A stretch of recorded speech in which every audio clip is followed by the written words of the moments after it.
Hey guys, hey everyone, welcome. This short video goes with an article I've recently written about building your own localized Yubikey validation server. If you want to know the whole story about how it goes, read the article. This video will go over the process of both registering a new Yubikey on your validation server, and it'll quickly go over how to configure an SSH server to actually make use of the Yubikeys. So what we have here is my test environment. I have parallels running 3 virtual machines, one called master, one called replica, and one called client. Don't mind the host names, they refer to a different project I'm working on. The important things to know is that master is actually running the Yubikey validation and the KSM servers, while both master, replica, and client will be using SSH daemons that talk to the validation server to see whether keys actually work.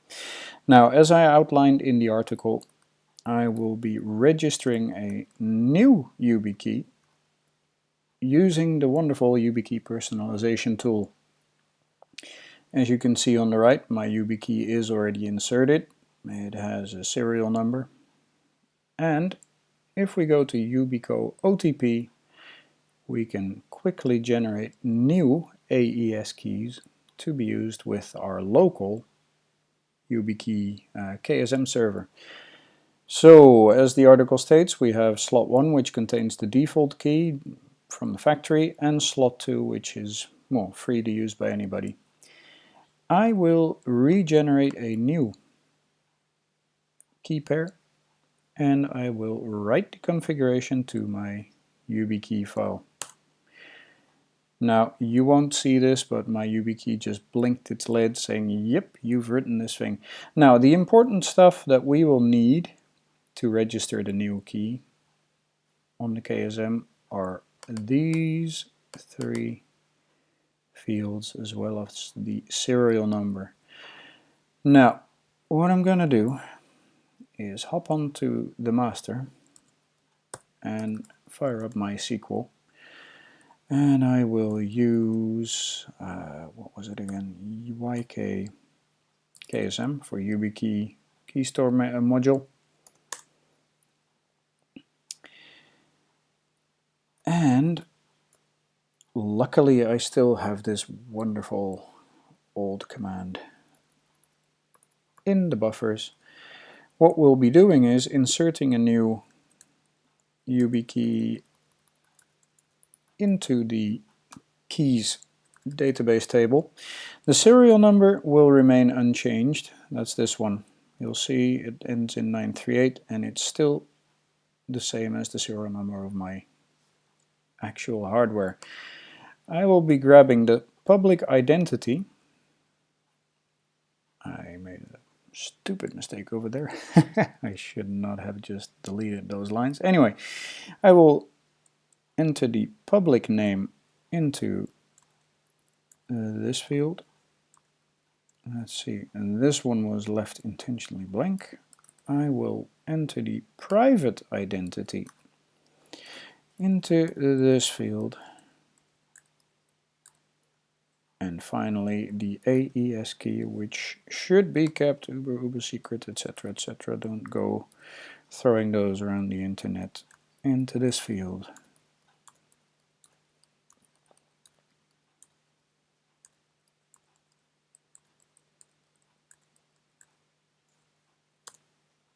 Boom. What I've now done is I've told the UB KSM server that there's a new Yubikey in my environment. Well, it's actually the old one, but new data. But there we go. Theoretically, I should now be able to test the new data by running YK client against my validation server and using the API keys that we have, etc, etc. And I will use my Yubikey to generate a new OTP. Now, it's on insert, and I will press the button on my Yubikey and hold it for 2 seconds or more because this is in slot 2, and it'll insert the new OTP. And there we go, verification success. So the validation server says, yay, you've got a good key over there, my friend. Basically, that's all there is to registering a new Yubikey. And as the article outlines, what you can do is you can find various smart ways to fit this into your security processes when rolling out new users. Now, what shall we do? What shall we do? The client system has already been configured to use PAM and the Yubikeys module. So I should already be able to use, oh, no, I shouldn't, because I have a new public identity. There we go, that has been changed. The article mentions the etc Yubikey file.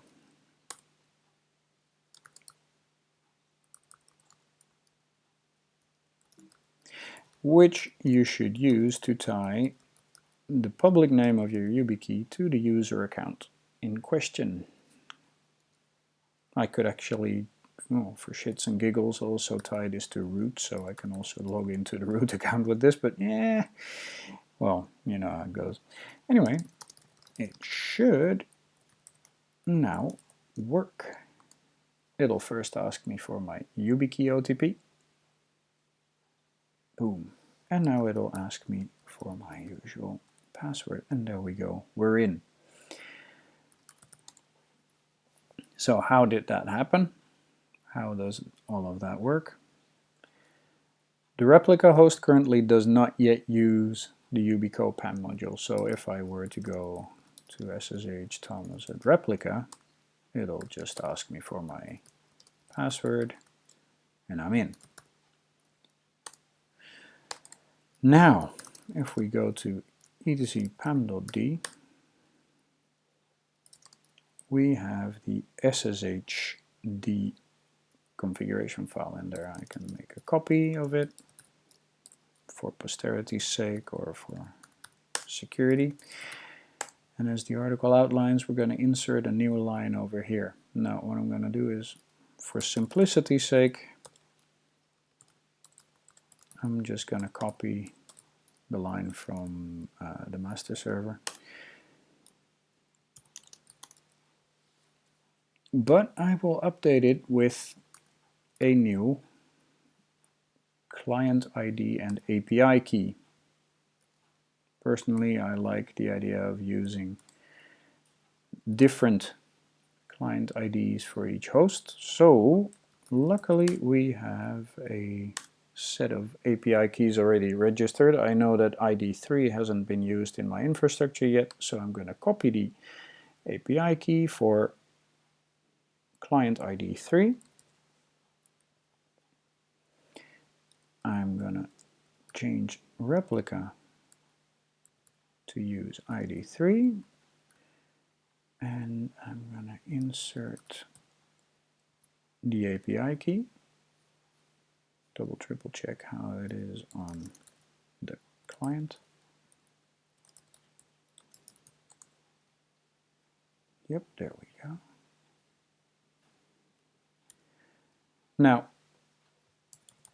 this configuration file, we add a new line for the PAM Yubikeys module. It says we're running in client mode. My authentication file is etc Yubikey.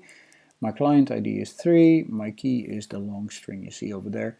And the URL for my Yubikey verification server is listed over there as well. And it'll include the user ID as %d and the one-time password from the Yubikey as %s. So that's that. We will also edit the sshd config file, and we will disable password authentication.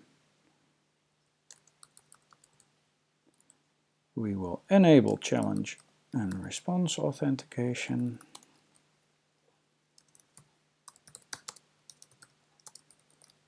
quick restart. Ooh. Bad yes, no argument.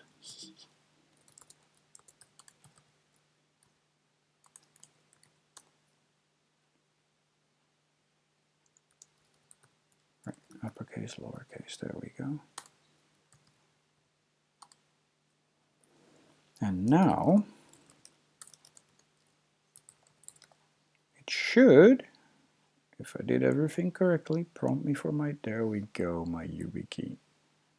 Ah, I just realized it won't work yet because on replica I have not yet set up the Yubikey file. There you go.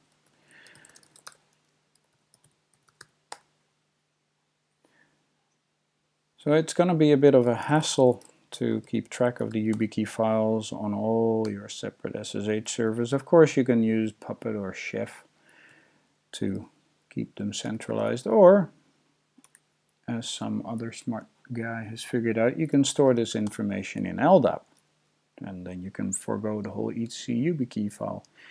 There we go. Now it should work. There we go. And there we go.